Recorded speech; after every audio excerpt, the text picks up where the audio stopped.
La première chose qu'il faut comprendre, c'est que lorsque nous faisons un acte de foi, cet acte de foi porte dans le même acte, uniment sur la formule qui est révélée par Dieu ou qui est proposée par l'Église, et sur la vérité que dont le bon Dieu veut nous révéler la nature intime.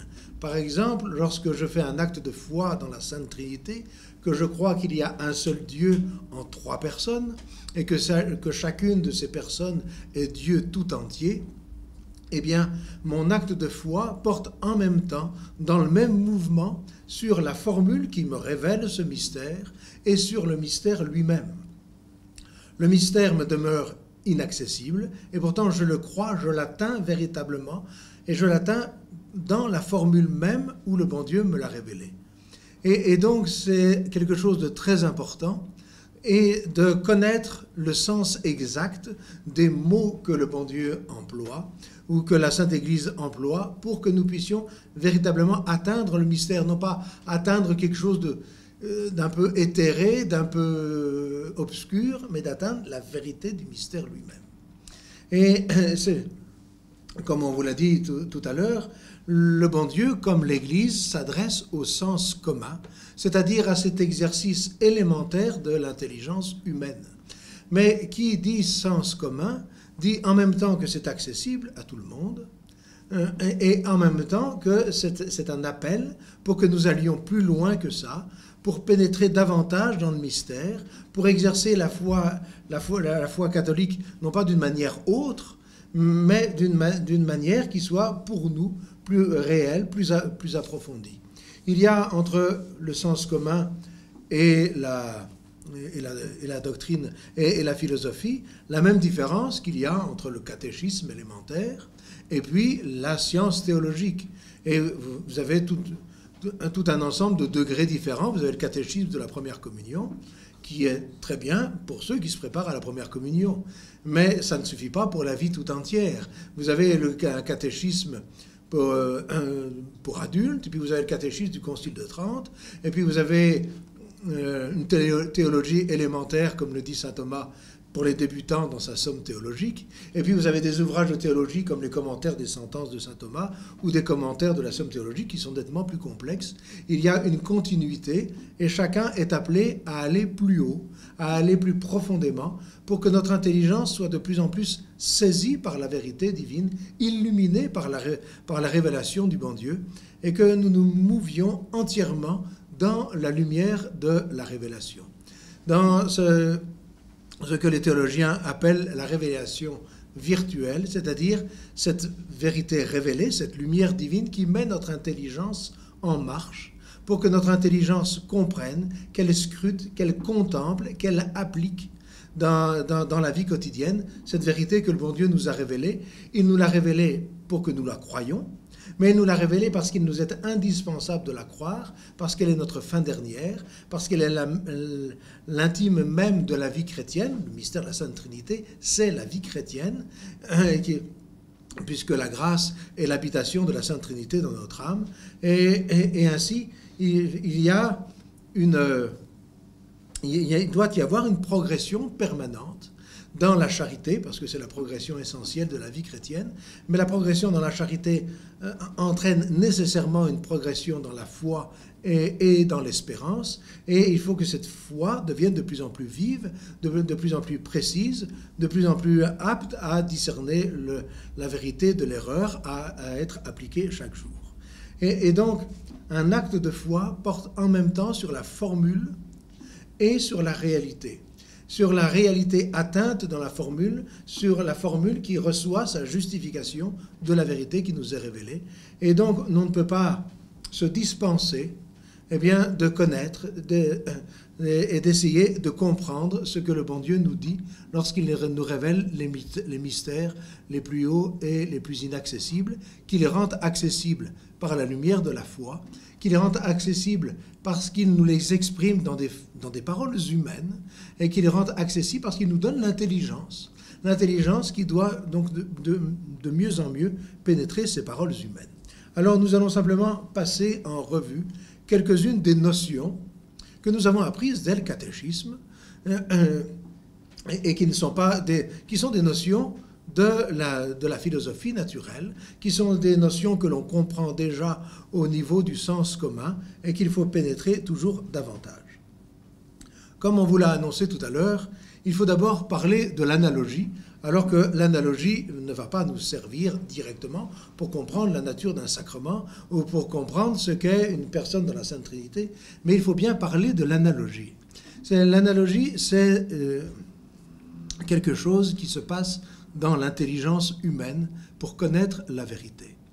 Il y a en effet des réalités diverses qui sont exprimées par un même mot. Et il faut il nous est indispensable de discerner quel est ce rapport entre le mot, entre l'idée, et puis la réalité qu'il exprime. Et s'il y a un mot commun pour exprimer des choses diverses, il peut se présenter trois cas. Le premier cas, c'est celui de l'équivoque. Il y a un mot qui est commun, mais qui exprime deux réalités étrangères l'une à l'autre. Par exemple, le chien est un animal à quatre pattes. Le chien est une constellation. Le chien est un instrument d'une arme à feu qui vient lancer le percuteur. Voilà trois choses du mot chien qui ont bien un rapport historique parce qu'on dessinait un chien sur le chien du fusil, ou parce que la constellation ressemble vaguement à un toutou à quatre pattes. Mais ce sont des réalités qui en soi sont totalement étrangères. Il y a équivoque. Ça ne veut pas dire la même chose, il n'y a pas de rapport. Un mot commun peut aussi exprimer une réalité qui est identique, absolument identique. Par exemple, je dis l'homme est un animal, ce qui est vrai, un animal raisonnable, paraît-il, mais c'est un animal. Et puis je peux dire le moustique est un animal. Et dans ces deux cas, j'emploie le mot animal exactement dans le même sens. Et il s'agit d'un être animé, doué d'une vie autonome. Je ne suis pas en train de vous dire qu'un homme, c'est un moustique, ni inversement. Mais je veux dire que l'animalité de l'homme et l'animalité du moustique sont la même chose, c'est la même catégorie d'être. C'est un être doué de sensibilité. Même si je ne connais pas bien la sensibilité du moustique, il se paraît qu'ils sont très orgueilleux parce qu'ils cherchent à se faire applaudir. Voilà. Mais le mot est alors univoque. Il y a un seul sens. Et puis, il y a un intermédiaire entre l'équivoque et l'univoque, qu'on appelle l'analogue. Analogue, c'est-à-dire que ce sont des réalités différentes, mais qui ont une parenté entre elles. Par exemple, si je vous dis que je suis intelligent et que Dieu est intelligent, vous allez comprendre, enfin j'espère du moins, que c'est dans deux sens différents, mais non pas dans deux sens étrangers. L'intelligence divine est à l'être de Dieu lui-même, ce que l'intelligence humaine est à l'être de l'homme. Il y a bien quelque chose de commun, mais à des degrés divers, et là, qui sont infiniment différents. Et on est dans le cas de ce qu'on appelle une analogie. C'est le même mot qui va exprimer des réalités différentes, mais non pas sans rapport, mais non pas étrangères l'une à l'autre. Et si on dit que Dieu est bon et que la créature est bonne, c'est vrai, mais évidemment que le mot « bon » n'exprime pas la même chose. Il y a une différence infinie, pourtant il y a quelque chose de commun. Ce qui autorise, ce qui rend légitime l'emploi d'un mot commun. Dieu est bon et la créature est bonne. Ça n'empêche pas notre Seigneur Jésus-Christ de dire dans l'Évangile « Dieu seul est bon ».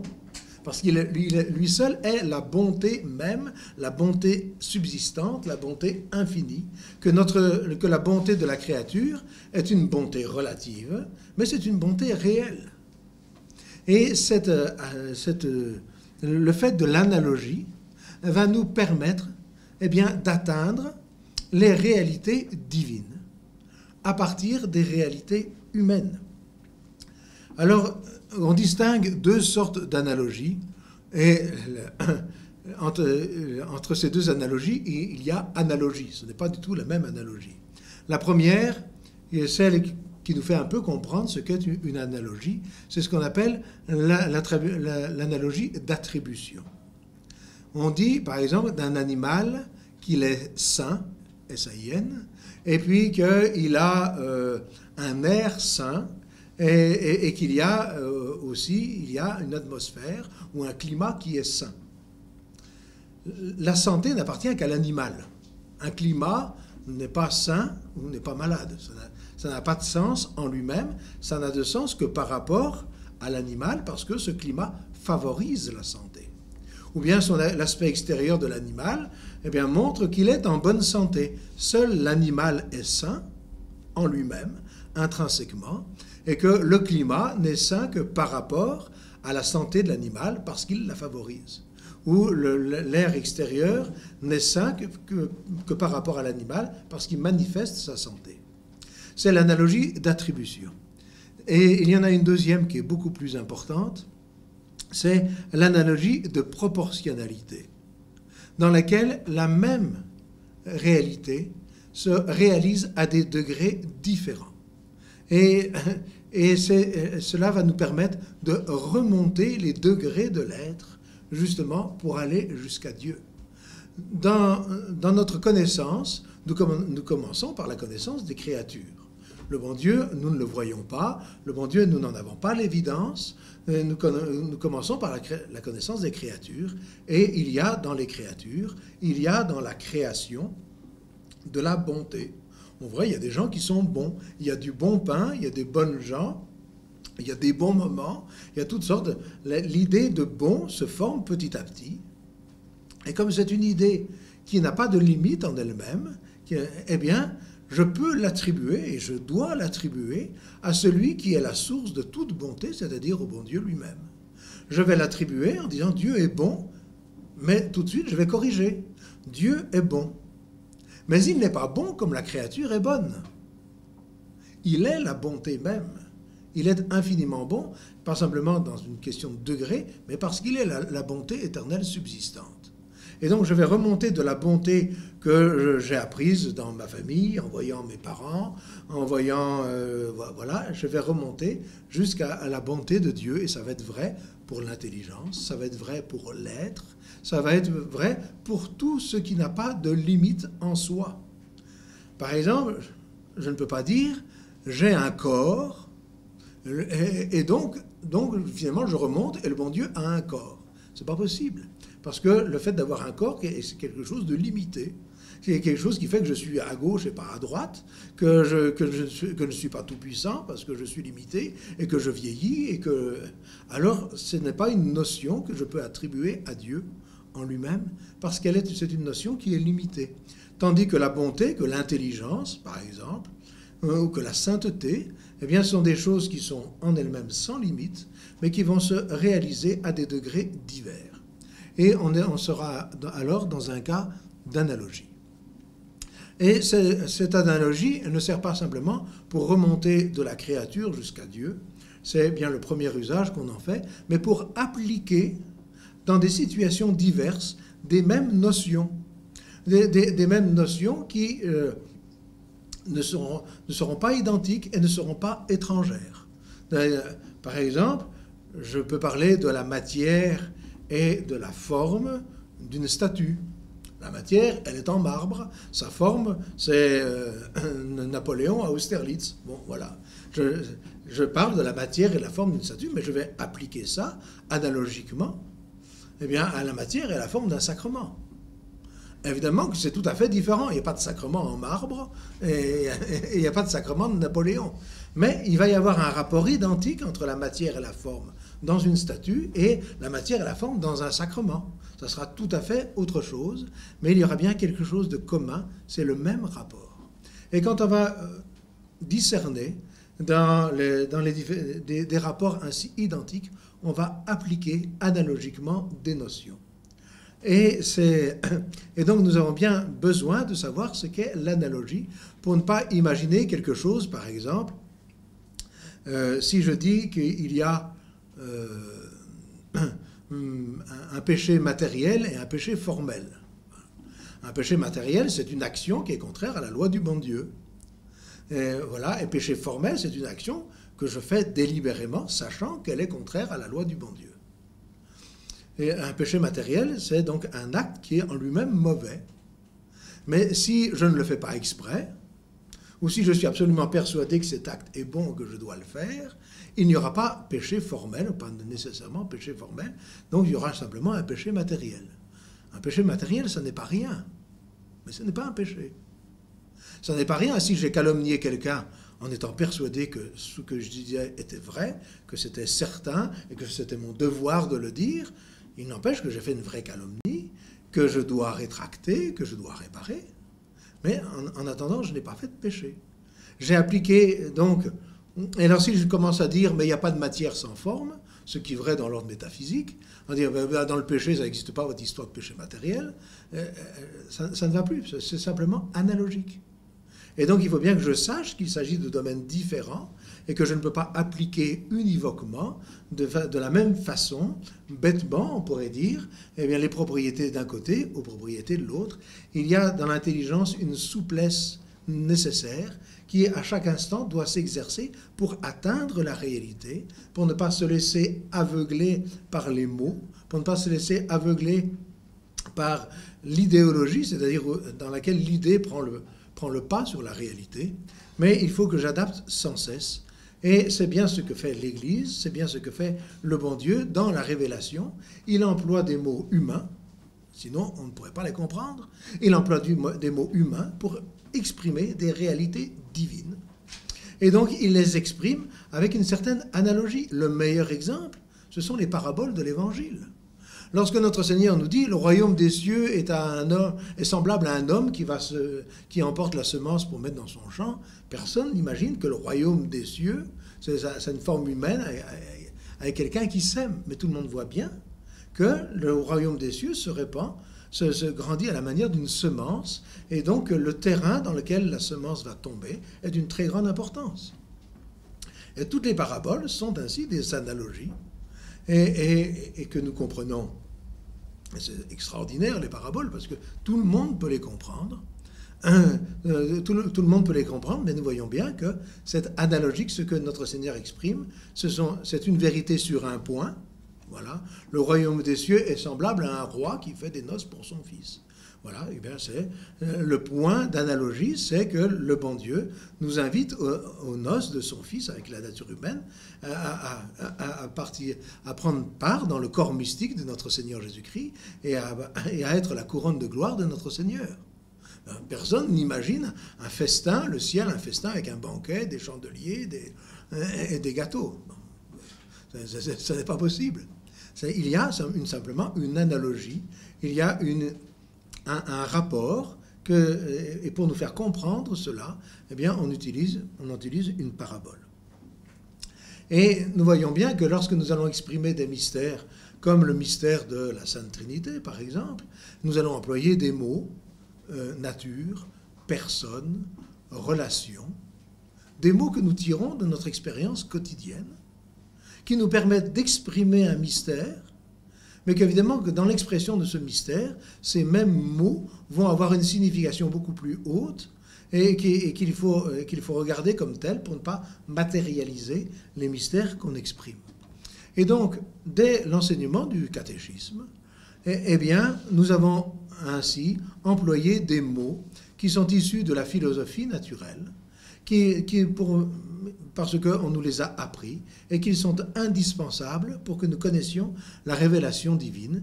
Et il nous est indispensable que cette connaissance on pourrait dire du vocabulaire doctrinal, que cette connaissance des notions utilisées pour exprimer des réalités surnaturelles, que cette connaissance accompagne le développement de notre foi.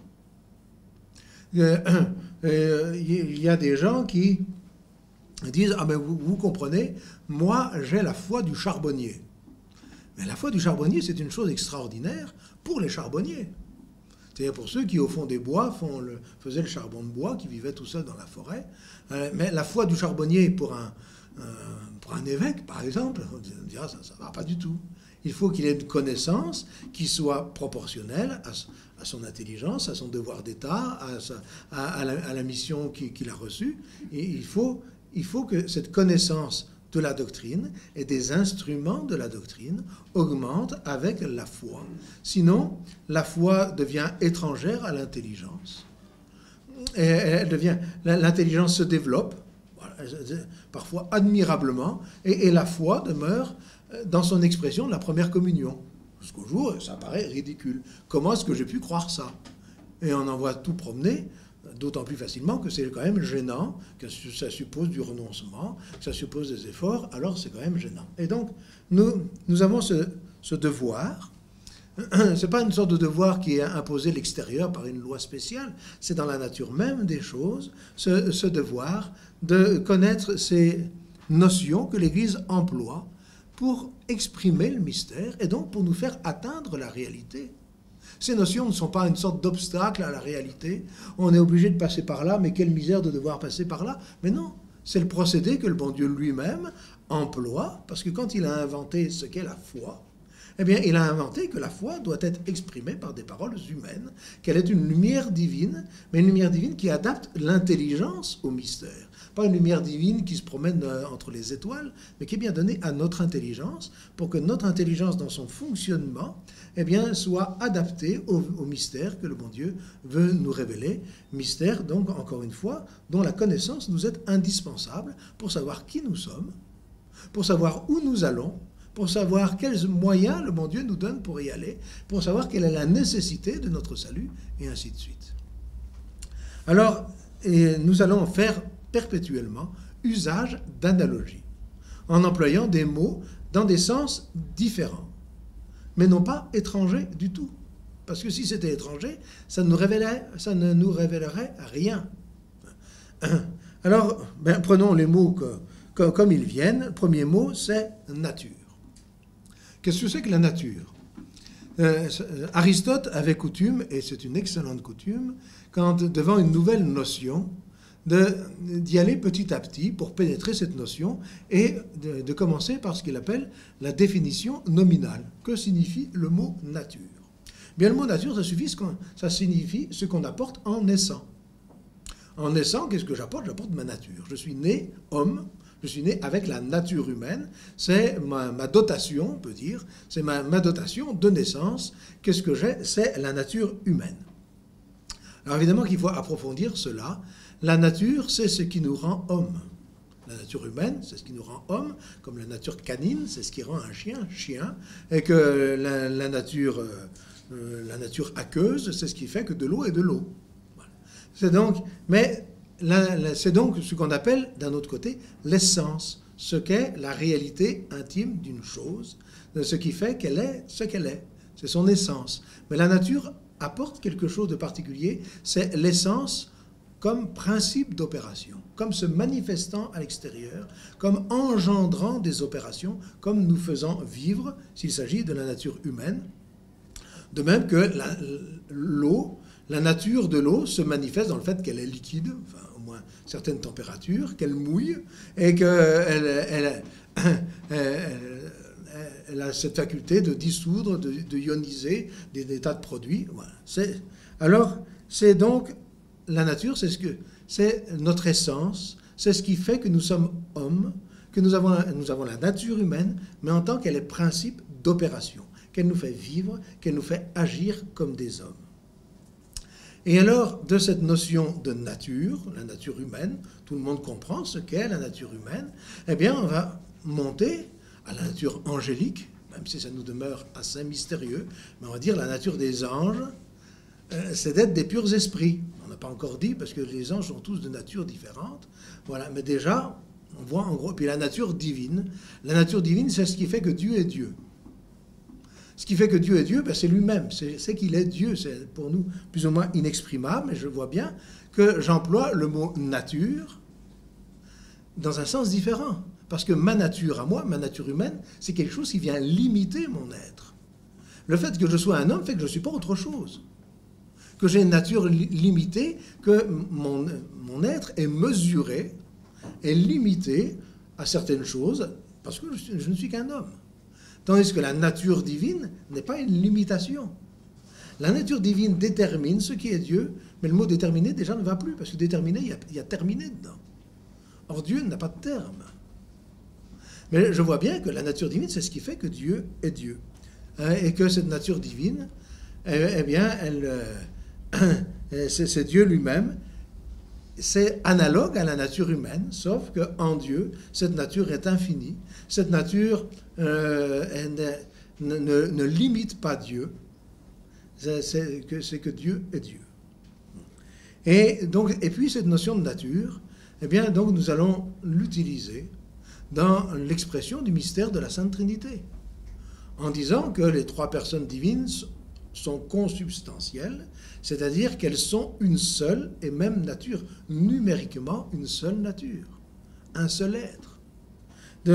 On va utiliser cette notion de nature dans le mystère de l'incarnation, en disant que notre Seigneur Jésus-Christ a deux natures parfaites, deux natures distinctes, la nature divine et la nature humaine. Et quand je dis deux natures parfaites, évidemment, je n'emploie pas le mot parfait dans le même sens. La nature humaine parfaite, c'est-à-dire que notre Seigneur Jésus-Christ avait un corps et une âme, et dans son âme une intelligence et une volonté, que sa nature humaine était un vrai homme. La nature divine parfaite, c'est aussi que cette nature divine, c'est la perfection même. Et puis la nature humaine de notre Seigneur est une nature individuelle. La nature divine de notre Seigneur Jésus-Christ, c'est une nature qu'il possède en commun avec le Père et le Saint-Esprit. Donc j'emploie bien le même mot, nature, et j'ai raison de le faire, et on ne peut pas faire autrement, et l'Église fait comme ça. Mais attention, ce mot nature a des sens différents, non pas étrangers, mais des sens différents dans les deux cas. Cette notion de nature, je vais encore l'utiliser quand je vais étudier le péché originel. Donc, le péché originel est un péché de nature. En Adam et Ève, le péché originel est un péché personnel. C'est eux qui ont commis le péché originel. Mais moi, je suis né avec le péché originel, avec un vrai péché que je n'ai pas commis. Avec un vrai péché. Parce que j'étais révolté contre Dieu, séparé de ma fin dernière, né sans la grâce divine, alors que ma fin dernière est le ciel, et que je ne peux pas aller au ciel sans la grâce divine. Je suis né séparé de ma fin. Je suis né dans un état de péché, parce que ma volonté, mais ce n'était pas un péché personnel. C'est un péché de nature, qui m'a été transmis en même temps que la nature humaine depuis Adam et Ève. Un péché de nature. Mais c'est un péché de nature, j'emploie le mot péché dans un sens analogique avec le péché personnel. Je vous assure que le péché originel, enfin celui qui était en moi quand je suis né, je ne l'ai jamais regretté. J'en ai jamais eu la contrition, parce que je ne l'ai jamais commis. Mais il était présent en moi. Et c'est d'ailleurs le seul péché que le bon Dieu pardonne, que le bon Dieu efface sans qu'il soit regretté. Mais donc, vous voyez bien que péché et nature, je les emploie dans des sens analogiques, mais j'ai besoin de savoir ce qu'est un péché, qui est un désordre par rapport à la fin dernière, par rapport à Dieu, à notre fin dernière, qui est la Sainte Trinité elle-même. C'est un désordre, et ce désordre, il était radical. J'étais incapable de connaître, incapable d'atteindre de ma fin dernière, qui est Dieu. Et donc, voilà cette notion de nature. Et il y a une notion qui est corrélative à celle de nature, c'est évidemment la notion de personne.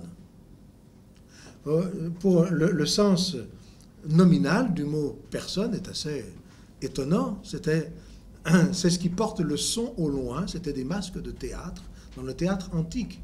Il n'y avait pas de micro, et il n'y avait pas de salle d'acoustique, c'était souvent en plein air, et il fallait pourtant que tout le monde entende le son. Alors il y avait des masques qui cachaient l'acteur, dans lequel la voix résonnait, elle pouvait porter persona, et c'est ce qui a donné le nom de personne. Au départ, c'est un masque. On identifie la personne. Ah oui, c'est une personne, ce que nous appellerions de nos jours plutôt un personnage. Il a joué un personnage. Et donc, alors évidemment que la définition réelle de personne est éloignée de cette définition nominale. Une personne, dit Boès, c'est la substance individuelle d'une nature raisonnable. C'est donc un être autonome, achevé sur lui-même, dans une nature raisonnable. dans une nature intelligente.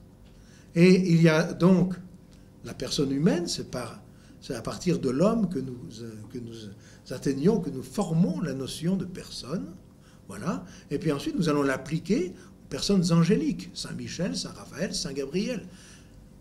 Mais il ne faut pas que je sois dupe. La personne angélique est bien une personne, un être individuel, intelligent, substance individuelle, mais ce n'est pas comme une personne humaine, même si j'en sais pas plus que ce que je vous dis.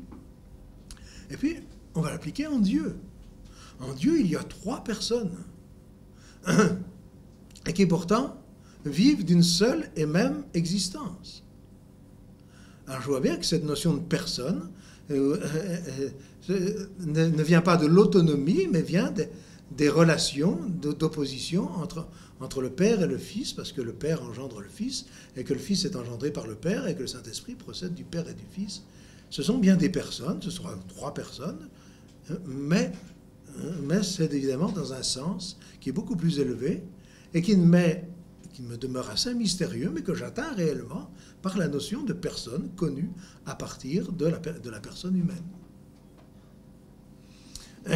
Et je vais aussi utiliser cette notion de personne dans le mystère de l'incarnation. En Jésus-Christ, il y a 2 natures, mais il y a une seule personne, la personne divine. C'est-à-dire que la nature humaine de notre Seigneur Jésus-Christ est bien une vraie nature, totale, complète, parfaite. Mais que c'est une nature qui n'est pas achevée en elle-même, qui s'achève dans la personne du Fils de Dieu, qui se termine, qui a son terminari, ça fait bien de dire comme ça, qui se termine dans la personne même du Verbe, qui est possédée par la personne du Verbe. Alors, notre Seigneur est un vrai homme, et il n'est pas une personne humaine.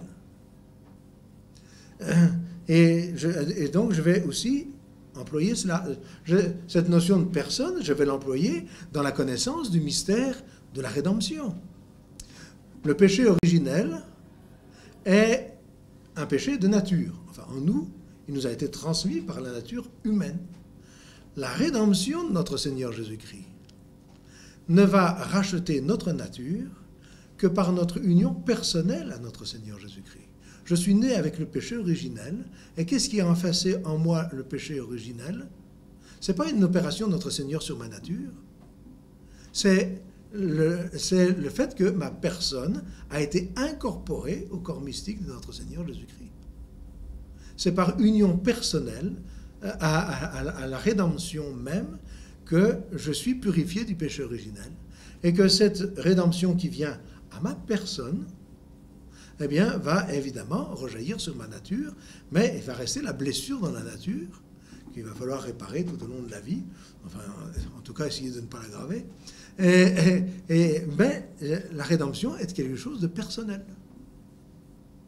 Alors que le péché originel est quelque chose qui s'est transmis par la nature. La rédemption, elle est par l'union personnelle à notre Seigneur Jésus-Christ. C'est pour cela que nous ne sommes pas sauvés du simple fait de l'incarnation. Notre Seigneur Jésus-Christ est venu partager notre nature, prendre une vraie nature humaine, oui, mais nous ne sommes pas pour cela unis à notre Seigneur Jésus-Christ de façon surnaturelle, de façon personnelle. Alors, pour que nous soyons sauvés, il faut que nous soyons unis de façon personnelle, c'est-à-dire par le mystère de la rédemption, à notre Seigneur Jésus-Christ. Et donc, cette notion de personne, donc de substance individuelle, d'être achevé en lui-même, dans une nature raisonnable, eh bien, je vais devoir la comprendre dans la doctrine pour pouvoir atteindre ce que le bon Dieu nous enseigne. Au catéchisme, on apprend, ben oui, en Jésus-Christ, il y a une seule personne et 2 natures. Dans la Sainte Trinité, il y a une nature et 3 personnes. Et on ne peut pas faire autrement. Et il est donc très important d'avoir une notion très précise de ce qu'est la personne, la première notion que nous avons qui est à notre niveau, et puis ensuite comment l'appliquer analogiquement aux réalités divines, que ce soit Dieu en lui-même ou que ce soit Dieu dans l'œuvre de sa miséricorde. Et donc ce sont des notions qui sont élaborées par la philosophie, mais la philosophie déclare assez vite forfait, parce que dès qu'on les applique à Dieu, alors on est nécessairement, on a recours à la révélation. Autant pour la bonté et pour l'éternité de Dieu, je n'ai pas recours à la révélation parce que ma raison elle-même peut déjà élaborer ces notions-là.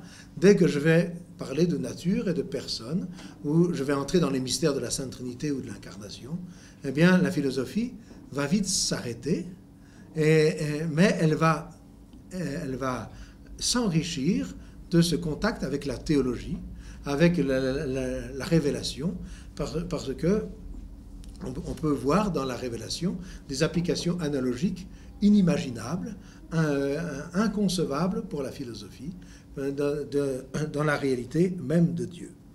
Et il y a encore comme cela beaucoup de notions. Par exemple, la notion de matière. De la matière, nous avons une idée immédiate. La matière, qu'est-ce que c'est? La matière, c'est ce qui est palpable. La matière, c'est matériel, etc. Notre Seigneur, lorsqu'il a voulu montrer à ses apôtres qu'il était vraiment ressuscité, que c'était un corps ressuscité, qu'il n'était pas un fantôme, qu'il n'était pas une illusion, mais il a dit, mettez le doigt dans mes plaies, touchez-moi, mettez la main à mon côté. Il a dit d'abord aux 11 apôtres le soir de Pâques, et puis à saint Thomas en particulier une semaine après. Donc la matière, c'est, dans un premier temps, c'est ce qui est palpable. Mais déjà, le physicien va vous dire, attention, stop, il y a une matière qui n'est pas palpable. Des ondes électromagnétiques, c'est difficile de leur serrer la main. Mais il y a des effets qui sont visibles, qui sont sensibles, qui sont palpables. Donc, cette notion de matière, nous l'élaborons à partir de la réalité sensible. Par exemple, à partir d'une statue. Il y a le marbre, et puis il y a Napoléon. Mais qu'est-ce qui fait que le marbre est marbre? Qu'est-ce qui fait que le marbre est une matière et que cette matière, c'est du marbre et pas du bois? Alors, on va commencer à adapter ces notions-là à une matière plus profonde, plus fondamentale dans l'être. Matière, c'est un principe qui fait qu'une chose, eh bien, va être sensible, va être déployée dans l'espace, mais c'est un principe plus profond qui lui-même n'est pas d'ordre palpable. Et il y a bien sûr à la matière un corrélatif, c'est la forme, et de même, la forme, eh bien, c'est ce qui va faire que une chose est ce qu'elle est, de telle essence, que le marbre est du marbre et pas du bois, ou bien que le vin est du vin et pas du vinaigre. C'est matière et forme, déjà dans l'ordre naturel, à partir des premières notions qu'on reçoit de l'ordre sensible, on va déjà leur trouver un sens beaucoup plus profond. Un sens beaucoup plus profond dont même on va devoir se servir dans les mystères de la foi. Par exemple, dans le mystère de la transsubstantiation, où la foi nous dit que la transsubstantiation est le changement de toute la substance du pain en substance du corps de notre Seigneur Jésus-Christ. Et nous allons voir substance, mais toute la substance du pain, c'est donc la matière et la forme.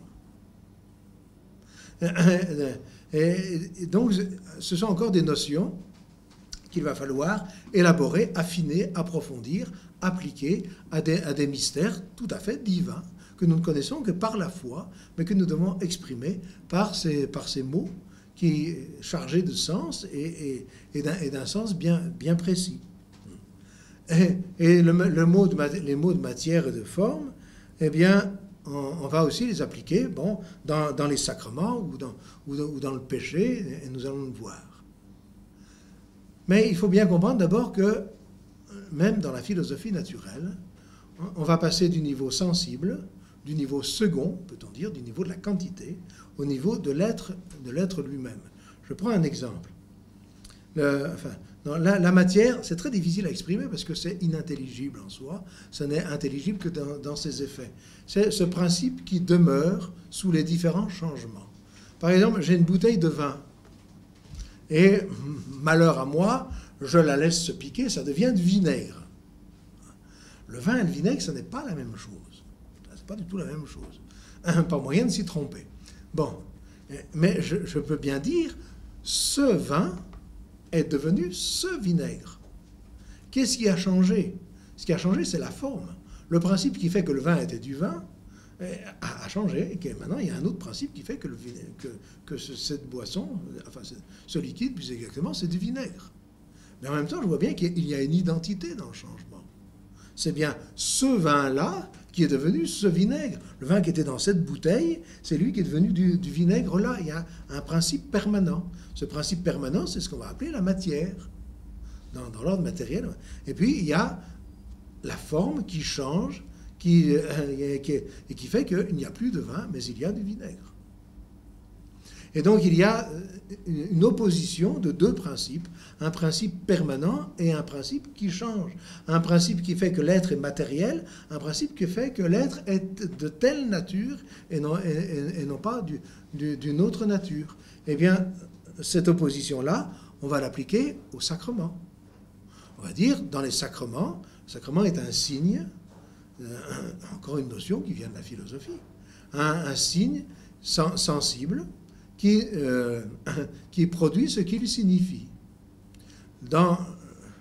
D'ordinaire, le signe ne produit pas, mais il est produit.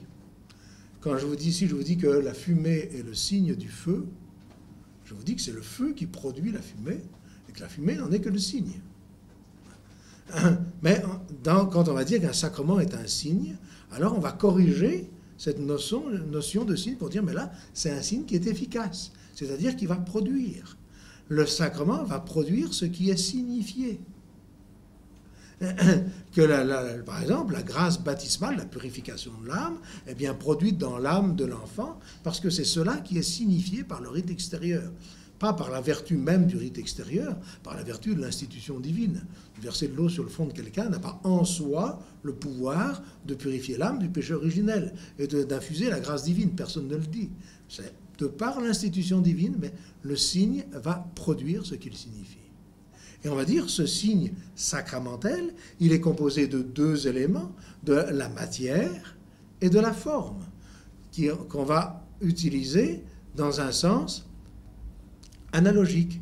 La matière, c'est un élément déterminable, et la forme, c'est un élément déterminant. Dans la majorité des sacrements, la matière est un élément matériel. L'eau du baptême, le saint crème de la confirmation, de l'huile des infirmes, le pain et le vin pour la Sainte Eucharistie, c'est un élément matériel. Et puis la forme qu'on va consister dans des paroles qui vont achever le signe et donc qui vont faire que le signe devient un signe efficace qui produit la grâce. Mais vous prenez un sacrement comme le sacrement de pénitence, la matière n'est pas matérielle. La matière, ce sont des actes du pénitent qui s'accusent, qui regrettent, qui réparent. La matière n'est pas matérielle. Dans le sacrement de mariage, c'est la même chose. Je ne suis pas en train de vous dire que le mariage est une pénitence, mais c'est la même chose. Ce sont des consentements, parce que le mariage est sous forme d'un contrat. De même que la pénitence est sous forme d'un tribunal, d'un procès. C'est l'institution divine qui fait. Donc, on prend matière et forme, non pas dans un sens palpable, mais dans un sens de relation de déterminant à déterminé. De même pour le péché. Le péché, il y a la matière d'un péché, n'est pas forcément quelque chose de palpable. Une calomnie, ça n'est pas palpable. Mais il y a une matière de péché, un acte de volonté, si je fais un acte de haine de Dieu, quel péché le plus grave, évidemment, c'est pas quelque chose de palpable. Ça reste un acte spirituel de mon esprit. Et pourtant, ça va être la matière d'un sacrement qui ne peut pas être autrement que formel, puisque la haine comporte la volonté du mal. Mais donc, comme je vous disais, il y a péché matériel et péché formel. On peut appliquer ça aussi à la collation de l'autorité. Il y a la désignation du sujet, et puis il y a la collation de l'autorité. Ce sont deux choses qui sont en corrélation, comme la matière et la forme. Mais la désignation du sujet a un rôle analogue à celui de la matière, et la collation de l'autorité a un rôle analogue à celui de la forme. Je vais pouvoir appliquer dans différents domaines pour pénétrer à l'intérieur des réalités. Et donc, c'est cela que l'on emploie pour exprimer la doctrine catholique. Et ce sont encore une fois, ce sont des notions qu'on tire de l'ordre humain, qu'on tire de l'ordre philosophique, et qu'il faut élaborer, qui sont accessibles au sens commun, mais qu'il faut élaborer pour que notre foi puisse grandir, parce que la croissance de la foi est nécessaire accompagne nécessairement, plus exactement, la croissance de la charité. Et que cette croissance de la foi, elle doit être en même temps une croissance de l'intelligence de la foi. Parce que sinon, on devient un être difforme. On devient un être difforme. Imaginez dans l'ordre naturel un grand savant, un grand savant qui est tellement grand savant qu'il ne mange plus, qu'il ne quitte plus son laboratoire ou son bureau, etc.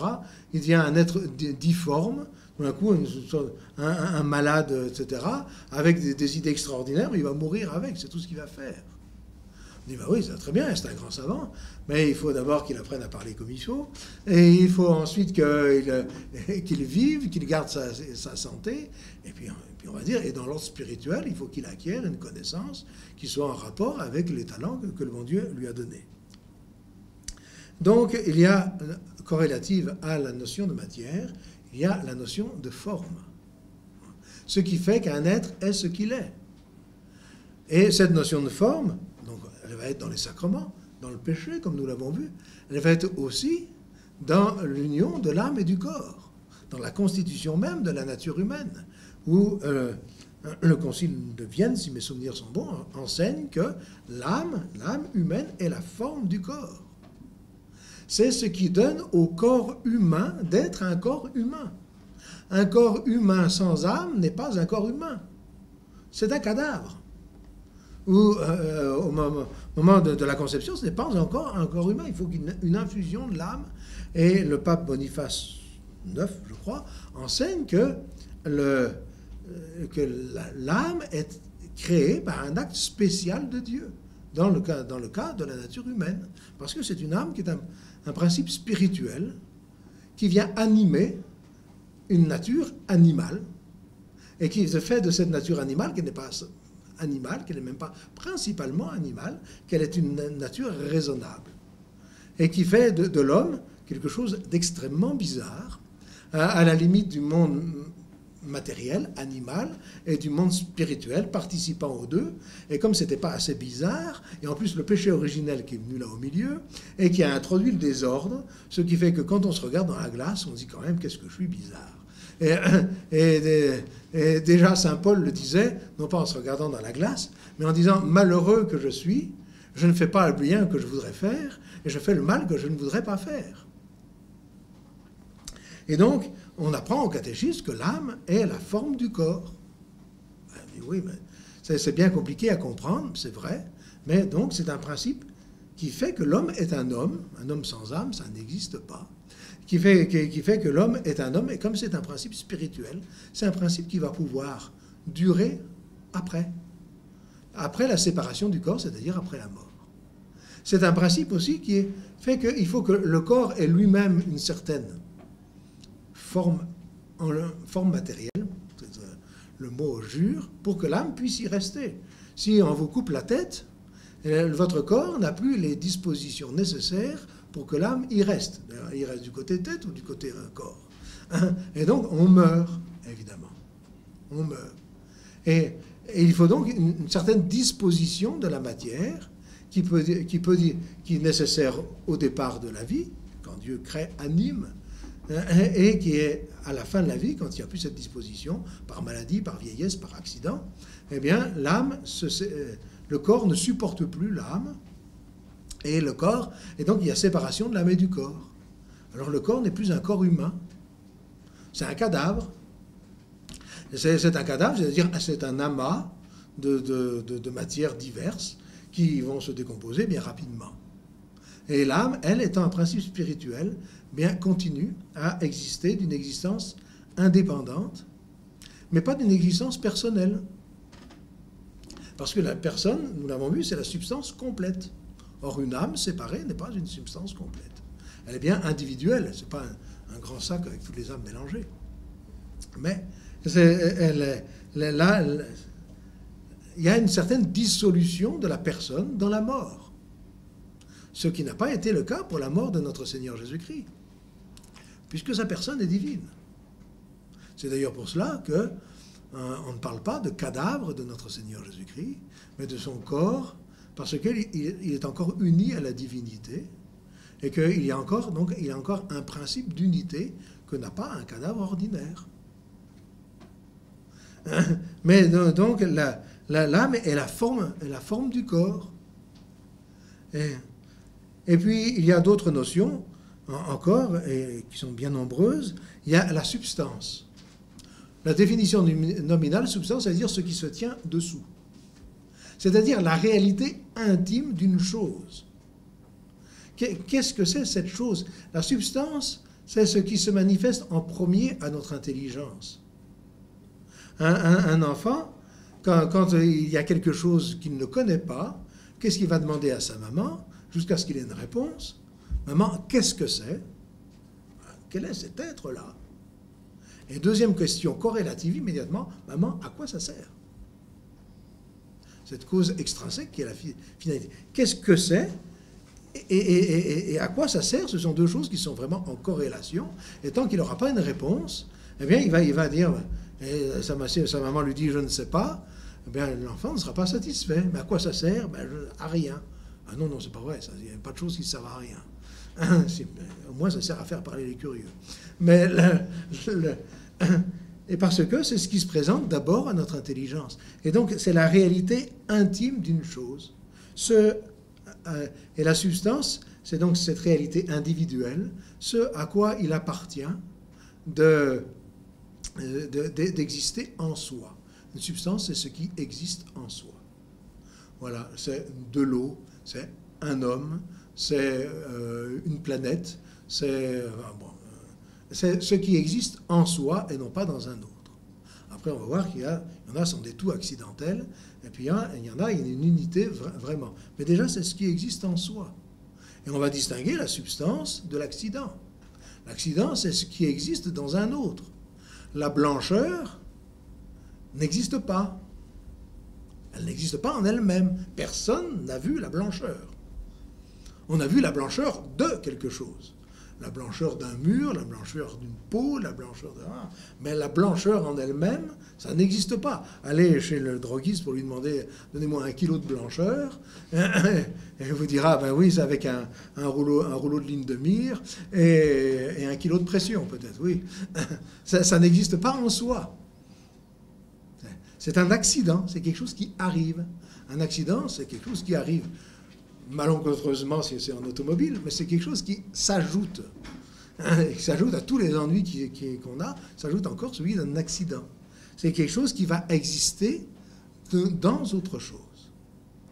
Et ces notions-là, eh bien, on va les utiliser pour essayer de pénétrer dans le mystère de l'incarnation et de la Sainte Eucharistie.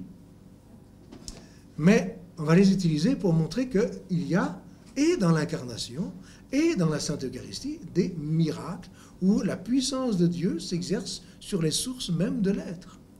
Parce que notre Seigneur Jésus-Christ est vrai Dieu et vrai homme, sa nature humaine n'existe pas en elle-même, puisqu'elle existe dans la personne du Verbe, et pourtant elle n'est pas un accident. Elle n'est pas un accident pour deux raisons, parce que d'abord, Dieu ne peut pas avoir d'accident, de choses qui s'ajoutent à lui. Et deuxièmement, parce qu'une nature humaine est une nature substantielle.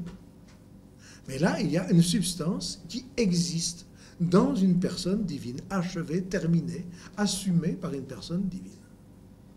Et donc, c'est ce qui fait, je crois que nous en avons déjà parlé, que saint Thomas d'Aquin a modifié la définition de la substance que donnait Aristote.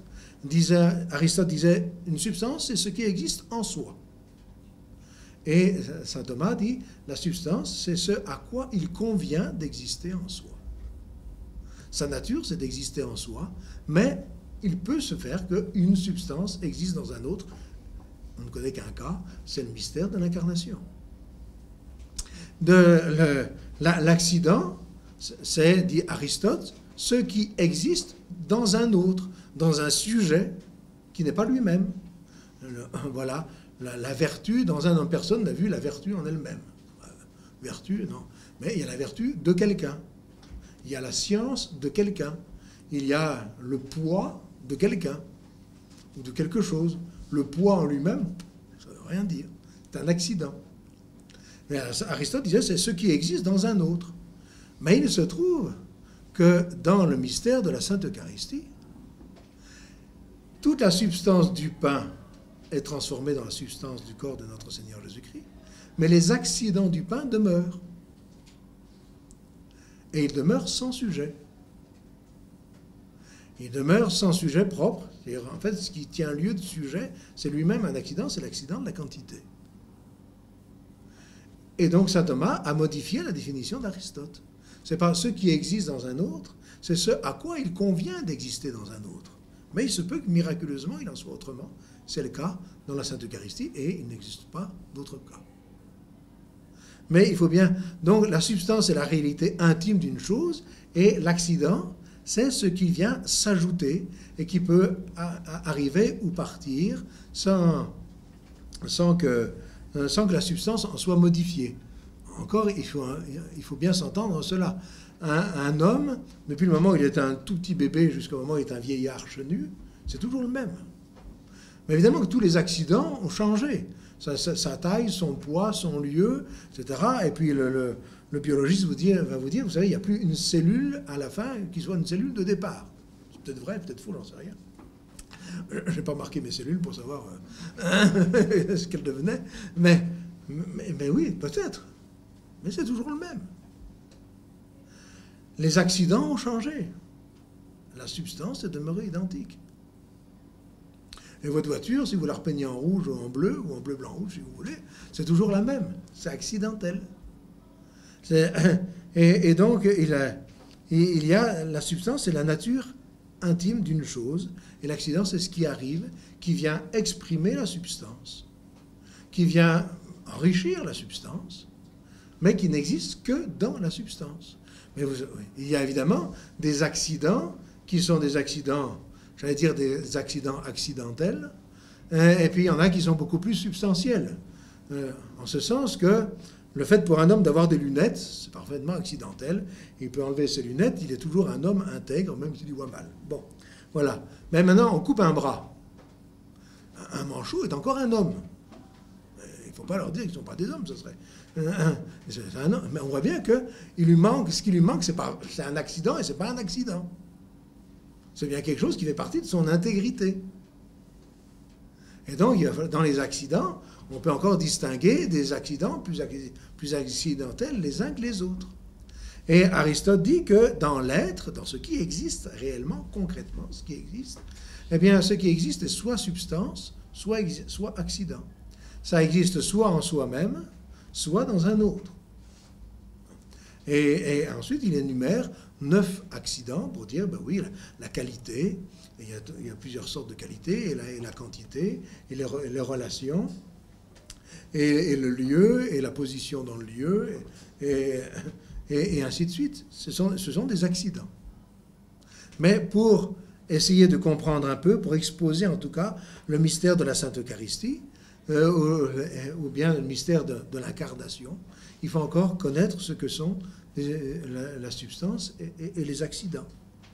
Et ce sont des notions qui sont issues de la philosophie rationnelle, de la philosophie naturelle.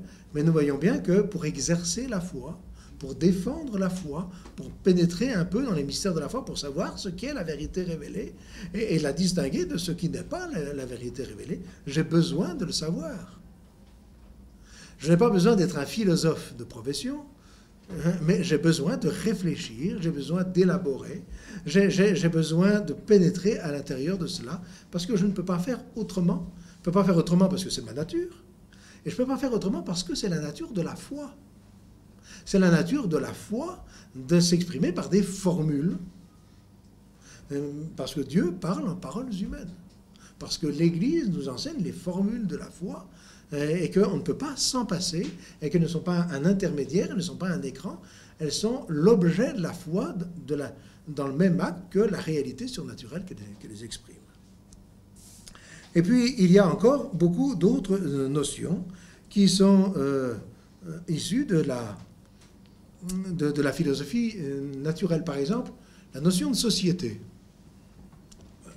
Nous savons à peu près ce que c'est qu'une société. Il y a la société familiale, il y a la société commerciale, il y a la société politique. Une société. Et nous allons utiliser cette notion de société pour savoir ce qu'est l'Église. La Sainte Église catholique. La Sainte Église catholique est une société. C'est une réunion d'hommes dans un but commun. Avec des lois et une autorité et des lois. Mais on dit, oui, mais l'Église n'est pas une société comme les autres sociétés. C'est une société surnaturelle.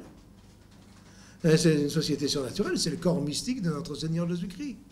Le but commun, il n'est pas un but à réaliser, parce qu'il existe déjà, c'est la gloire du bon Dieu, c'est notre Seigneur Jésus-Christ lui-même, c'est un but auquel nous devons accéder, auquel nous devons participer. Alors on voit bien que c'est une société, mais que ce n'est pas une société dans le même sens que les autres sociétés. C'est une véritable société avec des membres, elle a un aspect visible, elle a un aspect humain, parce que c'est une vraie société, mais qu'on emploie le mot société dans un sens analogique. Et donc, voilà, on l'emploie dans un sens analogique, et donc, eh bien, il va falloir faire attention, quand on parle de la société qu'est l'Église, de dire, oui, c'est une vraie société, mais je ne peux pas attribuer toutes les nécessités ou toutes les qualités d'une société naturelle à l'Église, et inversement. Déjà, dans l'ordre naturel, la société familiale et la société politique sont déjà d'ordre tout à fait différents. Il y a des aspects communs, c'est pour ça qu'on emploie un mot commun, mais il y a des aspects qui sont tout à fait différents. Et avec la société, le corrélatif, c'est évidemment, par exemple, l'autorité. L'autorité, on emploie le même mot, l'autorité de Jésus-Christ, l'autorité du pape, l'autorité de l'évêque, l'autorité du chef de l'État, l'autorité du roi, l'autorité du père de famille, l'autorité du chef du président du club de pétanque. On emploie le même mot, et on a raison d'employer le même mot, parce qu'il y a une analogie, une unité analogique. Mais que l'autorité de Dieu n'est pas l'autorité du président du club de pétanque. Ça va de soi. Voilà. Et que quand je vais parler de l'autorité dans l'Église, je vais faire attention de ne pas parler, de ne pas dire, puisque dans une société humaine c'est comme ça doit être comme ça dans l'Église. Peut-être oui, peut-être non. Il faut que je réfère l'autorité à la nature de la société dont je parle. Je vois bien que l'autorité est relative à un bien commun, comme la société est relative à un bien commun, comme la loi est relative à un bien commun. Et donc, quel est le bien de la société politique? Ce qu'on appelle le bien commun, et quel est le bien de la société familiale? Quel est le bien de l'Église? Ce sont des biens de nature tout à fait différente, et donc avec des sociétés de types différents, avec une autorité de type différent, avec des lois d'un type différent. Il y aura des analogies. Les lois de l'Église sont des vraies lois, qui sont promulguées, parce qu'il n'y a pas de loi sans promulgation, mais ce sont des vraies lois. Mais ça ne sera pas la même chose. Et il faut donc, si je veux parler de l'Église, et je veux parler des lois de l'Église, je veux parler de l'autorité dans l'Église, que je veux parler de ce qu'est l'Église, eh bien, il va falloir que j'utilise des notions issues du sens commun, issues de l'expérience élémentaire des hommes, mais que je vais employer dans un sens analogique, et sur lesquels je vais devoir réfléchir pour ne pas étourdiment appliquer univoquement ce qui est vrai d'une société des hommes à une société surnaturelle. Puisque, comme je vous disais, le bien de l'Église existe déjà, il n'est pas à réaliser, il existe déjà. Il est Jésus-Christ lui-même. Alors si je dis, argument qu'on entend parfois, mais vous comprenez, le pape c'est comme un père de famille, mais il ne peut pas démissionner, il est toujours père. Oui, mais le pape c'est pas la même chose. La preuve c'est qu'il y a des papes qui ont démissionné. Parce que ce n'est pas fondé sur un fait de nature, c'est fondé sur une communication de l'autorité de notre Seigneur Jésus-Christ. Et ce sont deux choses différentes. Mais c'est bien, dans les deux cas, ça a bien le concept d'autorité, parce que c'est d'ordonner les volontés, d'unifier les volontés, de déterminer les moyens pour obtenir le bien commun. Donc, ce sont encore des notions donc, issues de la philosophie naturelle. Et ces notions-là, eh bien, il faut donc les connaître et il faut les étudier. Et je ne suis pas en train de vous faire un cours de philosophie. Je ne suis pas en train de vous dispenser d'étudier tout ça. Je suis en train de vous dire qu'il faut l'étudier dans la mesure où ça nous est possible, où ça nous est nécessaire. Et nous savons bien que plus la société se dissout, plus les choses, les crises deviennent graves, plus il est nécessaire pour chacun eh bien, d'étudier par lui-même, pour ne pas se laisser tromper, pour ne pas se laisser illusionner, d'abord par soi-même. Parce que comme on vous l'a dit tout à l'heure, c'est le plus grand danger, c'est l'illusion de soi-même. On croit savoir sans avoir appris, c'est merveilleux. On croit, c'est ce qu'on dit généralement, quand on sait 1, on croit savoir 10, on affirme 100 avec un aplomb de 1000. Alors, ne pas se laisser illusionner, mais dire, mais oui, il faut que je travaille, il faut que je réfléchisse, et en attendant, peut-être que je me taise. Mais en tout cas, je dois, pour vivre de la foi, pour porter le témoignage de la foi, pour que ma foi puisse grandir en même temps que la charité, je dois, eh bien, réfléchir à cela, je dois me renseigner, je dois me mettre à l'école de l'Église. Et se mettre à l'école de l'Église, ce n'est pas se dispenser de réfléchir. Le magistère n'est pas quelque chose qui s'adresse au psittacisme de chacun, pour répéter, blablabla. C'est quelque chose qui s'adresse à l'intelligence, comme la foi s'adresse à l'intelligence. C'est-à-dire pour susciter une réflexion, pour susciter une adhésion raisonnée, une adhésion vraie à la vérité. La foi est une adhésion vraie à la vérité de la parole de Dieu. C'est pas simplement le bon Dieu le dit, tu le dis, je le crois, ça doit être vrai. Pas du tout. C'est que j'affirme, et j'affirme comme un acte venant de moi, un acte d'intelligence, mais sous une lumière qui, elle, vient de Dieu, et j'affirme parce que mon intelligence a été proportionnée à la vérité que je suis en train d'affirmer. Et donc, toutes ces notions sociales, d'autorité, de loi, de bien commun, de société, sont des notions très importantes, qui sont déjà totalement déformées dans l'ordre naturel, et qu'il faut appliquer à l'ordre surnaturel, mais de manière analogique. Mais quelle est la nature de l'Église? C'est une société, oui, mais une société surnaturelle. C'est le corps mystique de notre Seigneur Jésus-Christ. Ah oui, alors c'est pas la même chose. Parce qu'une société humaine, ou moins la société politique, résulte de ses membres. L'Église préexiste à ses membres.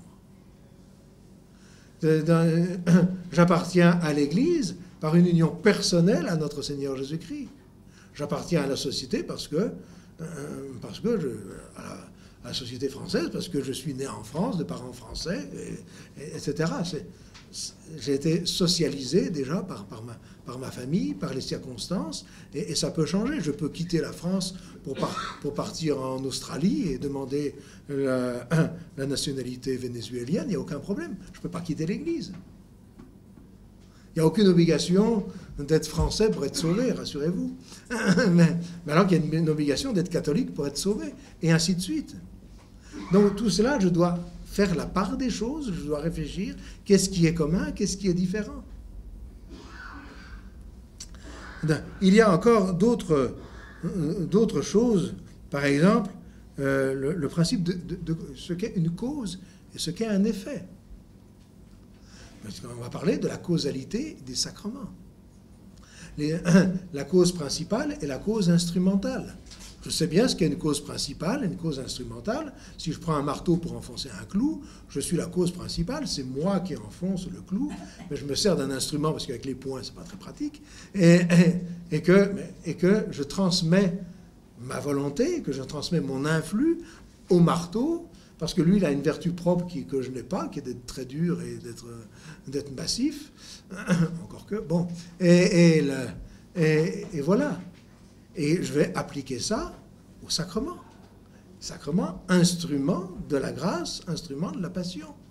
Voilà. Et je vais appliquer ça, par exemple, en fait, que la nature humaine de notre Seigneur Jésus-Christ est l'instrument de sa divinité. Mais attends, je vais dire, oui, instrument, mais ce n'est pas un marteau quand même. Et puis le marteau, on peut le lâcher, notre Seigneur ne peut pas lâcher sa nature humaine. Ah, je vais dire, oui, c'est un instrument conjoint. Et puis c'est un instrument qui était lui-même un principe intrinsèque d'action. Quand notre Seigneur Jésus-Christ réfléchit avec son intelligence humaine, il produit des actes, des idées humaines. Et pareil pour les actes de volonté. Pourtant, sa personne est divine. Donc ces idées humaines sont les idées humaines d'une personne divine. Ces actes de volonté sont des actes de volonté humaine d'une personne divine. Ah oui, alors c'est tout à fait différent, mais il y a bien un instrument, une instrumentation de la nature humaine de notre Seigneur Jésus-Christ et des sacrements. Et le fait que les sacrements soient les instruments que notre Seigneur utilise pour nous donner la grâce, ça vient apporter quelque chose à la grâce. De même que si j'ai choisi le bon marteau ou le bon outil, le travail sera bien fait ou mal fait. Notre Seigneur Jésus-Christ nous apporte la grâce par les sacrements, et par sa sainte humanité, puisqu'il nous a rachetés par sa mort sur la croix. Du coup, la grâce, c'est plus la même qu'en Adam et Ève. C'est encore la même participation à la vie intime de Dieu, à la vie trinitaire de Dieu. Mais en même temps, cette grâce, elle m'incorpore à Jésus-Christ. Il y a un effet, il y a une perfection de la grâce, une coloration, enfin on peut utiliser tout ça, qui fait que je suis incorporé à notre Seigneur Jésus-Christ. Et donc, c'est quelque chose qui est présent dans la grâce, et donc je vois bien que je ne peux pas avoir la grâce en dehors de l'Église, ou que la grâce qui m'est donnée, c'est une grâce pour que je sois incorporé à l'Église. Donc il y a la notion de cause et d'effet, la notion de principe. Il y a dans la Sainte Trinité un ordre, le Père, le Fils et le Saint-Esprit. Mais c'est un ordre qui est un peu différent des ordres que nous connaissons ici-bas. Parce que c'est un ordre sans qu'il y ait de préexistence. Le Père n'existe pas avant le Fils ni avant le Saint-Esprit. Un ordre sans qu'il y ait quelque chose de causalité. Le Père ne cause pas le Fils, ne crée pas le Fils, ne donne pas l'être au Fils. Il engendre le Fils. Alors qu'est-ce qu'il est? On va dire qu'il est le principe du Fils. Ah oui, mais qu'est-ce que c'est qu'un principe? Et voilà encore une chose à laquelle je dois réfléchir. Voilà, je dis, dans une demi-droite, le point à l'extrémité est le principe de la demi-droite. Mais il n'est pas la cause. Ce n'est pas lui qui fabrique les points qui suivent. Voilà. Mais il est le principe, il est en premier. Et il n'est pas avant la demi-droite. Un point tout seul, il ne fait pas une demi-droite. Mais bon, ce sont des analogies lointaines pour essayer de comprendre. Dans la Sainte Trinité, il y a un ordre. Il y a un ordre sans qu'il y ait une différence de degré. Voilà. Le Père n'est pas plus grand que le Fils, et le Fils n'est pas plus grand que le Saint-Esprit. Le Père n'est pas avant le Fils, et il n'est pas avant le Saint-Esprit. Pourquoi? Parce que les trois personnes sont une seule nature, une seule substance divine. Voilà, je dois bien revenir à des notions ainsi. Voilà, donc encore la cause principale et la cause instrumentale. Donc, très important, les instruments par lesquels le bon Dieu nous donne la grâce sont la nature humaine de notre Seigneur Jésus-Christ, sont les sacrements. La différence entre une cause instrumentale, ou une cause, et puis une condition. Voilà. Il y a des dans la vie sacramentelle, par exemple, il y a des différences très importantes qui peuvent se produire parce que la condition n'est pas la cause ou n'est pas la matière du sacrement. Je prends un exemple. J'ai quelqu'un qui est inconscient, un baptisé qui est inconscient. On m'appelle parce qu'il va mourir, il est inconscient. J'arrive, il n'a pas sa conscience. Je lui donne l'absolution sous condition. Et puis ensuite, je lui donne le sacrement de l'extrême-onction. Maintenant, je suppose que cette personne-là était en état de péché mortel et n'avait que la contrition imparfaite. Si je lui donne l'absolution, Elle a reçu l'absolution, elle a la contrition imparfaite, elle reçoit la grâce. Il n'y a pas de problème. Maintenant, elle est en état de péché mortel, elle n'a pas de contrition. Je lui donne l'absolution sous condition, l'absolution n'a rien. N'a pas d'effet, parce qu'il manque la matière principale, première, qui est la contrition. Je donne l'extrême onction. Si cette personne-là avait l'intention de recevoir l'extrême onction, le sacrement est valide. Il ne porte pas du fruit, puisque la personne est en état de péché mortel. Mais la contrition n'était que la condition pour que le sacrement porte du fruit. La personne se reprend conscience, fait un acte de contrition, à ce moment-là, elle reçoit la grâce. Parce que, alors que l'absolution ne lui a pas donné la grâce. Parce que là, c'était matière, c'était donc cause de la grâce, et là, c'est une condition de la grâce. Et dans un cas, il y a eu, la personne se retrouve en état de grâce, et dans l'autre cas, elle ne se retrouve pas en état de grâce. Une différence entre cause et condition. Et puis, il y a encore des notions très importantes, comme la vertu. Avant la vertu, c'est l'habitus. L'habitus, le mot en latin déjà est un peu équivoque, parce que c'est soit une catégorie de l'être, un accident, qu'est-ce qu'il a? Ah ben vous verrez, c'est celui qui est habillé en rouge. Bon, voilà, c'est l'habit, ce qu'on appelle l'habit. C'est un accident. Et puis l'habitus, c'est une modification de notre être pour nous disposer au bien ou au mal, et à bien agir ou à bien être, ou à mal agir ou à mal être. Je prends des exemples. Alors, habitus qui vont modifier l'être, on appelle ça des habitus antitatifs. Par exemple, dans l'ordre naturel, la bonne santé est quelque chose qui nous dispose à être bien. Je suis en bonne santé, tout fait son travail, tout est dans l'ordre, je suis en bonne santé. C'est une qualité d'être en bonne santé qui me dispose à bien être. Dans l'ordre surnaturel, il y a un habitus antitatif et un seul, c'est la grâce sanctifiante. Je suis en état de grâce, c'est quelque chose qui n'est pas opérationnel, c'est quelque chose qui concerne mon être même et qui fait que je participe à la vie même du bon Dieu, qui me dispose à bien être d'une façon extraordinaire. Et puis, il y a les habitus opératifs qui vont modifier notre nature pour la faire opérer, parce que notre nature n'est pas immédiatement opérative. Enfin, notre nature spirituelle. Il y a besoin de prendre des bonnes habitudes et pour qu'elles soient vraiment opératives. On fait des études avant de commencer un métier. On prend des... si je suis un sportif et que je veux sauter très haut, je m'entraîne, je prends des habitudes pour arriver à sauter très haut. Ça ne vient pas du premier coup. J'ai besoin de prendre des habitudes, de prendre des habitudes raisonnées, de prendre des habitudes... alors, je vais avoir besoin donc d'habitus opératifs, ce sont les vertus. Enfin, ou les vices. Une vertu, si c'est des habitus bons, ça va être de bonnes habitudes raisonnées qui vont nous faire accomplir le bien de façon comme naturelle, promptement, facilement, avec plaisir. Et donc, il y a des vertus. Et il y a des vertus, c'est une notion, le mot vertu veut dire force, qui est né de la force physique. Voilà, quelqu'un qui est fort ou fort de caractère, ou fort de façon musculaire, mais il a quelque chose qui lui permet d'agir, et ce mot a été étendu à tout ce qui nous donne l'habitude du bien, qui nous donne une disposition pour le bien, qui nous fait accomplir le bien comme naturellement. Et donc, il va y avoir, bien ensuite, on va appliquer ça à l'ordre surnaturel, où il va y avoir des vertus surnaturelles. Les vertus surnaturelles, c'est pas tout à fait comme les vertus naturelles. C'est bien la même chose, des dispositions, des qualités qui vont nous disposer à bien être ou à bien agir.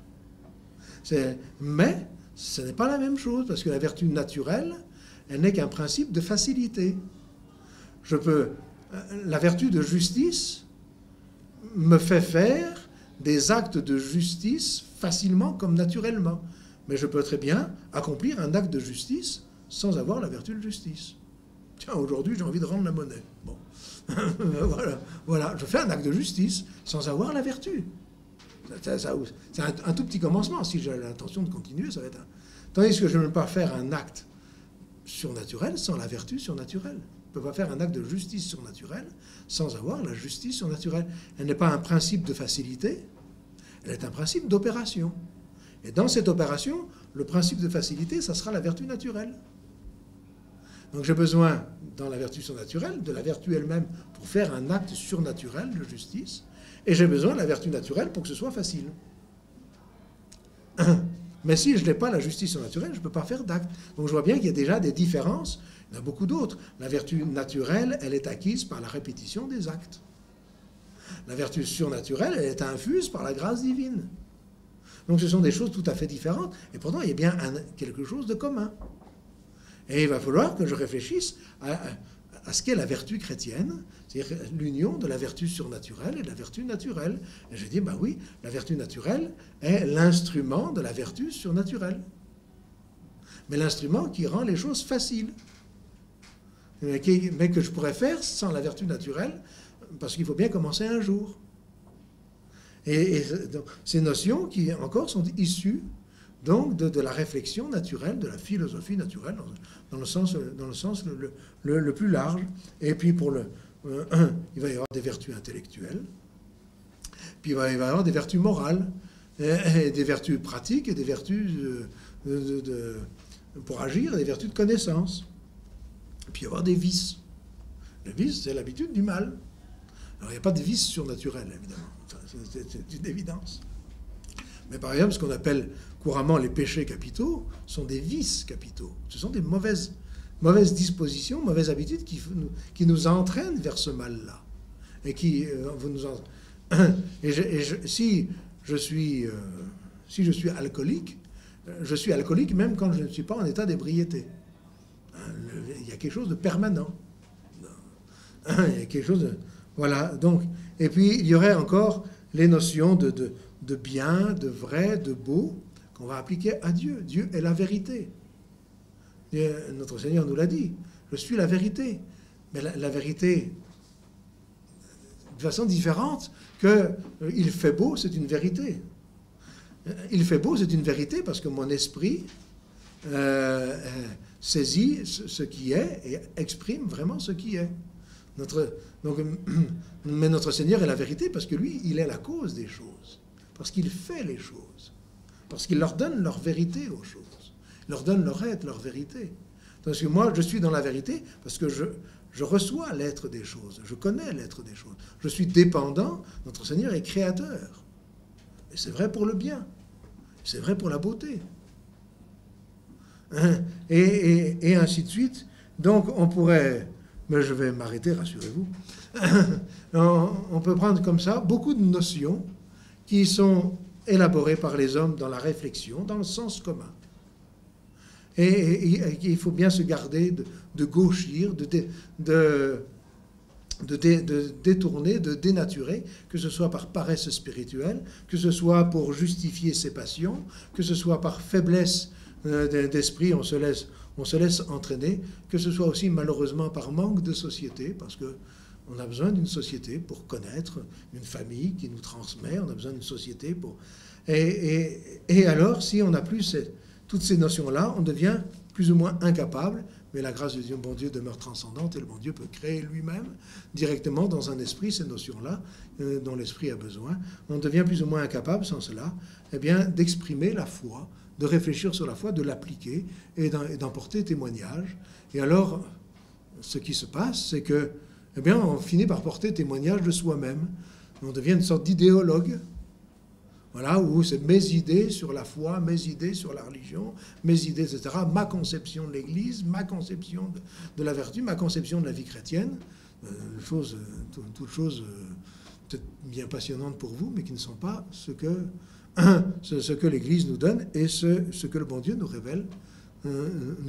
Et donc, nous avons besoin d'un travail réellement de réception, d'une tradition, d'une instruction, oui, et en même temps un travail personnel d'assimilation, parce que n'est vrai en nous que ce qui vient de nous. Que c'est qui vient de nous? Non pas que nous l'ayons inventé, mais que nous l'ayons assimilé, que nous ayons une adhésion personnelle, vraie, de notre intelligence, aux vérités de la foi, aux formules du magistère, aux notions que l'Église que l'Église nous donne. Et c'est là quelque chose de très important. Je ne sais pas si vous êtes déjà arrivé d'essayer de convaincre quelqu'un de quelque chose. C'est très difficile de convaincre quelqu'un de quelque chose, sauf si on arrive, en fait, qu'il lui semble que ça vient de lui-même. C'est ce que Socrate appelle la maïotique. C'est-à-dire que l'action du professeur, c'est une action d'une sage-femme. Et il dit qu'il faut faire sortir la vérité de l'esprit de celui qu'on enseigne. Non pas qu'on lui ait rien enseigné, mais qu'il faut que ça lui devienne tellement personnel que ça vienne de lui-même. Mais c'est ce que fait la lumière de la foi, qui ne vient pas nous dispenser de la réflexion, qui ne vient pas se superposer à l'intelligence, qui vient élever notre intelligence pour qu'il y ait un acte intellectuel vrai, d'adhésion. Je crois à la Sainte Trinité. Je le crois pour un motif tout à fait surnaturel. Dieu l'a révélé. Je ne crois pas par l'évidence de la Sainte Trinité. Mais c'est un acte à laquelle j'adhère, un vrai acte d'intelligence. Et c'est ça qui importe beaucoup, donc de connaître toutes ces notions, de faire de vrais actes d'intelligence. Parce qu'on peut craindre que beaucoup de gens ont la foi chancelante ou n'arrivent pas à transmettre la foi. Parce que la foi était devenue une sorte de psittacisme, je crois, oui, je crois, parce qu'on m'a dit qu'il fallait le croire, mais en fait, je ne sais pas trop ce que ça veut dire, et puis ça ne m'apporte pas beaucoup. Oui, je crois. Comme on signe un contrat sans voir, sans lire avec les caractères, etc. Oui, moi je signe, hop. Je fais confiance et je signe. Ce n'est pas ça, la foi. C'est vraiment une participation à la connaissance que Dieu a de lui-même. C'est un acte d'intelligence. Et cet acte d'intelligence, nous devons le nourrir, nous devons le former, nous devons le rectifier, s'il le faut, eh bien, avec l'aide de la philosophie naturelle, par l'instrument de la philosophie naturelle. Et voilà pourquoi la raison humaine n'est pas du tout l'ennemi de la foi. Il n'y a pas un combat entre la raison et la foi. La raison humaine est le sujet de la foi, est l'instrument de l'expression de la foi, de la transmission de la foi. Mais évidemment, la raison humaine doit être rectifiée par l'amour de la vérité, par la docilité au magistère et par le travail pour que cette adhésion-là soit vraie. Et je m'arrêterai là-dessus pour vous laisser le temps de ne pas poser de questions. D'en poser si vous en voulez. Oui? Est-ce que vous, pour prolonger, oui. Est-ce que vous pourriez appliquer la notion de substance au mystère de la Sainte Trinité? Oui, mais c'est analogique encore. Les trois personnes sont consubstantielles, elles sont une seule substance, et pourtant en trois personnes. Mais elles sont un seul être. Il y a un seul Dieu. Alors là, on ne peut pas parler de nature. Si, on peut parler de nature, mais en faisant attention de ne pas dire comme les semi-ariens, les personnes sont de même nature, mais ça vient du fait que le mot « même » est un mot équivoque. Parce que je peux vous dire, nous avons les mêmes chaussures, tout le monde comprendra que nous avons chacun une paire. Et je vous dis, nous sommes dans la même pièce, et il n'y a qu'une seule pièce. Quand on dit que les trois personnes sont de même nature, c'est que la nature est numériquement unique. Tandis que si je vous dis que vous et moi sommes de même nature, numériquement, il y a votre nature individuelle et la mienne. Alors, on peut parler de nature, mais de fait, le consubstantiel exprime très exactement cette réalité, que les trois personnes divines sont un seul Dieu, que la religion catholique est une religion monothéiste, il y a un seul Dieu, en trois personnes dont chacune est Dieu tout entier. Il y a une formule que j'apprécie beaucoup, c'est le fait de dire que deux pommes différentes sont de même nature, mais que deux quartiers de la même pomme sont de la même substance. Tant que vous ne les avez pas coupés. Oui, merci. Parce qu'après, il y a un petit peu des petits problèmes.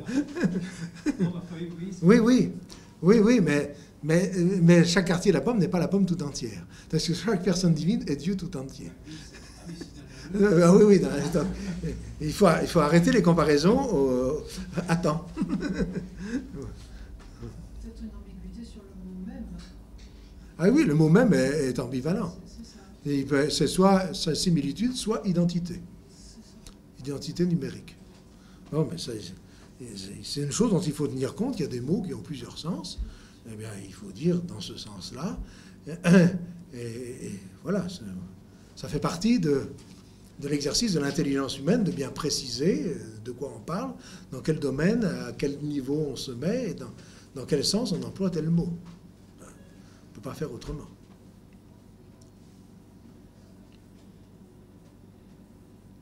Alors la notion de Père, le Père, le Fils, le Saint-Esprit, l'ordre, il y a quand même un ordre. Ah oui, un ordre. C'est même deux fois. Non, c'est l'ordre inverse de l'ordre alphabétique. Sans commentaire.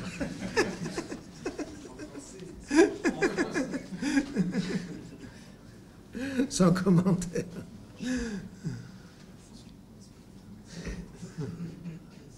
Avez-vous des questions autres que grammaticales?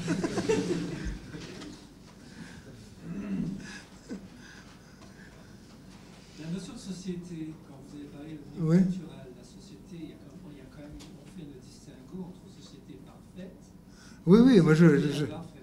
oui, oui, et puis entre la société naturelle comme la famille et société volontaire comme le club de pétanque. Non, mais pour me rafraîchir la mémoire, la famille n'est pas une société parfaite. Non, la famille n'est pas une société parfaite parce qu'elle n'a pas en elle-même de quoi atteindre sa fin. Elle est obligée d'avoir des auxiliaires extérieurs et elle-même de s'insérer dans une cité. Donc elle n'est pas une société parfaite. Voilà.